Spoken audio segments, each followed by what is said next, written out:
Bonsoir et bienvenue à tous. À la une de l'actualité ce soir, le président du Faso, Roch Marc Christian Kaboré, est réélu pour un second mandat. Il est vainqueur de l'élection présidentielle du 22 novembre dernier avec 57,87% des voix. Le classement général des candidats dans cette édition. Célébration en différé de la journée mondiale des toilettes dans l'est du Burkina. Comment améliorer le taux d'accès aux ouvrages sanitaires en vue de mettre fin à la défécation à l'air libre. Nous irons dans cette édition à Kouloungou, dans la commune de Diapangou, pour les réponses. En attendant, installez-vous confortablement pour la nouvelle du jour. Roch Marc Christian Kaboré sort vainqueur de l'élection présidentielle du 22 novembre 2020. Président sortant, il est réélu avec 57,87% des voix. Edi Kolmego et Zéphirin Diabré arrivent respectivement deuxième et troisième. Le palmarès complet avec Roger Kam et Sébastien Zongo. Sur un taux de participation de 50,79%, le président sortant sort premier de cette course au fauteuil présidentiel. Kaboré Roch Christian Marc, avec 57,87% des suffrages, est déclaré élu provisoirement dès le premier tour comme président du Faso. Sur un écart de 42 points, Edi Kolmego est deuxième avec 15,48% des voix, Zéphirin Diabré troisième avec 12,46%, Kadri Désiré Ouedraogo quatrième avec 3,36%, cinquième Tahirou Bari 2,19% et les 8 autres candidats engrangent chacun moins de 2% du suffrage exprimé. Avec mon staff, nous allons analyser les éléments, analyser cette publication-là et voir si nous avons assez d'éléments fournis pour aller vers les instances. Mais sinon, dans tous les cas, si les éléments que nous avons ne changent pas notre score, bien sûr, nous allons reconnaître et féliciter le vainqueur. C'est la démocratie et c'est la nation qui gagne. Le président de la CENI félicite tous les acteurs qui ont contribué à cet aboutissement. Il exprime sa désolation à l'endroit des compatriotes qui n'ont pas pu voter en raison de dysfonctionnements non corrigés. Il est resté le cas de certains bureaux, dont les plus emblématiques sont celui de Kassou, à Di, à Lanfiera, dans le Sourou. À ces compatriotes qui n'ont pas pu exercer leurs droits civiques, nous présentons nos sincères excuses. À d'autres qui, pour des raisons de carte d'électeur, n'ont pas pu retrouver leur bureau de vote, nous présentons également nos excuses. Le Conseil d'État a 7 jours pour recevoir les éventuels recours contre ces résultats provisoires et le Conseil constitutionnel dispose de 15 jours pour statuer et proclamer les résultats définitifs de cette élection présidentielle. Les rideaux sont également tombés dimanche dernier sur la semaine régionale de la tolérance du Sahel à Dori. Entre échanges entre les jeunes et les leaders religieux, sensibilisation et prêche, l'activité a tenu toutes ses promesses en matière de promotion de paix et de vivre ensemble. C'est du reste l'avis des initiateurs, le Consortium solidaire suisse et l'Union fraternelle des croyants. Ibrahim Kagone et Bouma Ernest Nebi. Cette commémoration de la semaine régionale de la tolérance dans le Sahel a été dominée dans les églises et les mosquées par des prêches et des prières pour la promotion de la paix et le vivre ensemble. Des activités qui ont marqué positivement les esprits des Sahéliens.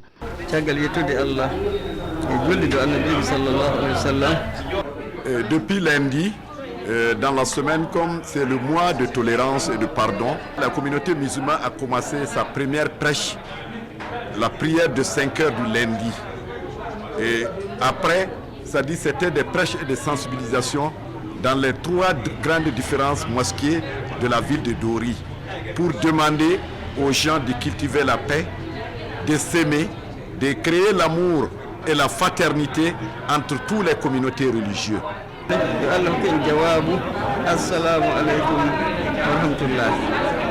La messe que j'ai présidée, entouré de quelques prêtres avec un concours de peuple, cela pour marquer que la tolérance est aussi une affaire de bonnes pratiques religieuses. Et la religion bien vécue est un service rendu à l'humanité. Outre ces activités de prêche et de prière, un thé d'échange sur la tolérance religieuse a été organisé entre les jeunes de toutes les communautés religieuses du Sahel et leurs leaders. Pour Solidar Suisse et l'Union fraternelle des croyants organisateurs de cette semaine régionale de la tolérance, c'est un pari gagné. Le bilan que nous pouvons faire est vraiment positif. Positif parce que les communautés religieuses ont porté cette semaine-là par des activités qu'elles ont elles-mêmes organisées et nous avons assisté à beaucoup de moments de sensibilisation sur ce qu'est la tolérance. Porter cette semaine dans la prière, confier notre pays, notre région à Dieu pour qu'il y ait plus de paix, de compréhension mutuelle, c'est véritablement un moment important pour nous. La semaine régionale de la tolérance cette année s'est donc achevée, mais la pratique de la tolérance, selon les organisateurs, doit demeurer à jamais dans le comportement de tout un chacun, car c'est elle qui est le moteur de vivre ensemble. La cohésion sociale entre les communautés religieuses, il en a été question à Dédougou lors d'une rencontre hier. Sur initiative du ministère en charge de l'administration territoriale, c'est une activité de la 4e édition de la journée des communautés religieuses. Elle vise le renforcement des liens entre les différentes communautés, nous disent Samson Batouno et Karim Ouedrago. Ils sont venus des 4 coins du Burkina. Réunis ici à Dédougou, ces participants issus des différentes communautés religieuses veulent à travers cette rencontre renforcer la coexistence pacifique entre les différentes parties prenantes qui devient de plus en plus fragile de nos jours. Vous avez donc de nouveaux types de prêcheurs qui véhiculent souvent des messages qui ne sont pas du tout de nature, n'est-ce pas, à favoriser donc cette cohabitation entre les différentes religions. C'est pour ça qu'il est bien qu'entre les différentes communautés, qu'elles puissent se parler, puissent échanger et éteindre donc les potentiels foyers de tension qui peuvent exister à travers donc ce qui est véhiculé. C'est ce qui justifie le choix du thème de cette 4e édition. Foisonnement de nouveaux types de prêcheurs, quel impact pour la paix et la coexistence pacifique entre les communautés religieuses? Puisqu'il faut construire la communauté, et nous nous retrouvons entre frères et sœurs, alors pour qu'ensemble nous cherchions des voies et moyens pour un mieux vivre ensemble. C'est un cadre qui nous permet de renforcer notre vivre ensemble et la cohabitation pacifique qui existe entre les individus, les religieux et les religions, ce qui est bien différent. Et grâce à Allah, jusqu'à présent ça continue bien. Si aujourd'hui, si on a l'occasion encore pour renforcer ça, je crois que ça c'est une bonne réflexion pour nous, et puis quand même essayer d'éloigner des vagences entre nous, les confessions. Les résultats de cette rencontre vont permettre d'élaborer un plan d'action de la stratégie nationale de prévention, de la radicalisation et de la lutte contre l'extrémisme violent. Restons dans la région de la boucle du monde pour évoquer toute autre chose à présent. Les droits liés aux risques professionnels expliqués aux agents de la fonction publique par la Caisse autonome de retraite des fonctionnaires Carrefour à Boromo. 4 jours de sensibilisation ont permis aux chefs de service risques professionnels de la Carrefour et d'autres techniciens de réussir l'exercice. Cette fois-ci, Karim Ouedrago prête sa voix à Edouard Ouedrago.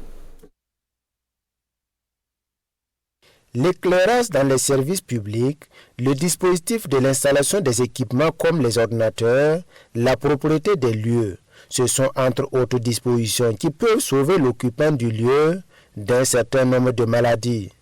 Ici à Boromo, ces techniciens échangent et expliquent aux fonctionnaires les risques liés aux pratiques en matière d'installation dans les bureaux. Quand vous finissez les impressions, vous sentez des vapeurs, des odeurs, le gaz qui reste suspendu dans le bureau. C'est des produits chimiques qui sont utilisés pour faire l'encre. Donc ça reste suspendu dans le bureau. Si ce n'est pas aéré pour que ça puisse s'échapper, c'est l'occupant du bureau là, qui inhale ça progressivement. Et à partir d'un certain seuil, ça peut déclencher une maladie. Après avoir reçu les enseignements qui leur permettront d'aérer leur environnement de travail, les occupants des bureaux abandonnent leur poste pour un instant. Ils suivent avec beaucoup d'intérêt ce qu'ils doivent faire en cas d'accident ou d'une maladie liée au service. L'agent de l'État, dans l'exercice de ses fonctions, s'il est victime d'un accident ou d'une maladie professionnelle, la CAFO doit le prendre en charge à 100%. Peu importe sa catégorie, qu'il soit de catégorie A, B, C, D ou E, ils ont les mêmes droits. La Carrefour a déjà tenu des rencontres similaires dans les chefs-lieux des régions. Elle compte élargir ses séances de sensibilisation à tous les agents publics dans les provinces du Burkina. Direction à l'est du Burkina pour parler de la célébration en différé de la journée mondiale des toilettes. Pour l'occasion, le village de Kouloungou dans la commune de Diapangou, qui a obtenu le statut de fin de défécation à l'air libre depuis 2018, a abrité les festivités. Cette activité vise entre autres l'augmentation de l'accès aux ouvrages sanitaires estimé à 14% en milieu rural. Mathias Nintiema et Ibrahim Sanou. La région de l'Est célèbre en différé la journée mondiale des toilettes. Cette journée est une tribune de sensibilisation des communautés, en particulier celles rurales, sur l'importance de l'utilisation des ouvrages sanitaires. Le village de Kouloungou, dans la commune rurale de Diapangou, abrite cette cérémonie. Il a le statut de fin de défécation à l'air libre depuis 2018. Nous avons tenu à célébrer cette journée mondiale des toilettes en différé ici à Kouloungou pour d'abord saluer les efforts déployés par cette population. Nous avons vu que toutes les concessions disposent d'une latrine et les utilisent et c'est correctement entretenu. C'est pour sensibiliser les populations sur les risques liés à la défécation à l'air libre et enfin faire un plaidoyer auprès des partenaires techniques et financiers afin qu'ils puissent accompagner les services techniques. Les habitants de Kouloungou témoignent des bienfaits de l'utilisation de latrines dans leur quotidien. Le taux d'accès aux toilettes est faible en milieu rural, soit 14,2%. Au Burkina, c'est plus de 5000 enfants qui meurent par mois, il semble. Et c'est des milliards, près de 86 milliards que nous perdons. Donc ça a un sens pour la SNV, c'est pourquoi nous sommes engagés au Burkina et dans la région de l'Est. En marge de la cérémonie, les autorités ont visité 2 toilettes dans le village de Kouloungou. Elles ont félicité les propriétaires et invité les autres à en faire autant. Nouvelle sortie cinématographique au Burkina avec Mariage à tout prix. C'est le titre du long métrage de Zakaria Nintiema. L'œuvre traite de l'auto-emploi des jeunes. Les cinéphiles ont pu découvrir ce film lundi dernier au Ciné Burkina. Le film est suivi pour vous par Césaire Carrefour et Ahadi Sandamba.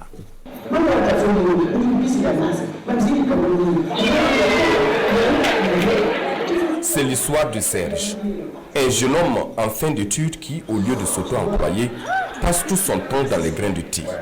Il va ensuite se marier avec une salariée qui finira par le mettre à la porte.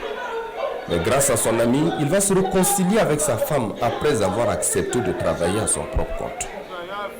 Avec ce film, le réalisateur entend ainsi sensibiliser les jeunes diplômés sur la nécessité d'entreprendre. Un film d'actualité qui a ému les cinéphiles.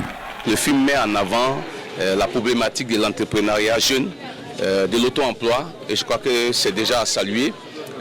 On a vu aussi la justesse du jeu des acteurs, qui ne sont pas véritablement des grands noms du 7e art, mais qui ont pu tirer leur épingle du jeu. Une autre note de satisfaction, c'est l'utilisation du répertoire burkinabé à l'intérieur de ce film.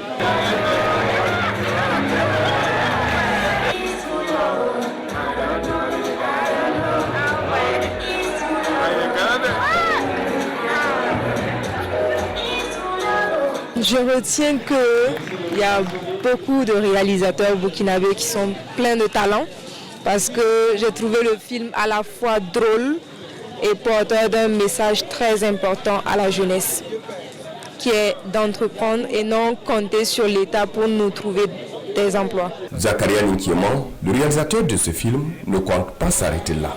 D'autres films de ce genre sont en projet et verront le jour d'ici la fin du premier trimestre 2021. Voilà, on s'arrête ici pour cette session d'information. L'actualité revient à 20h sur la télévision du Burkina. Bonne suite de programme.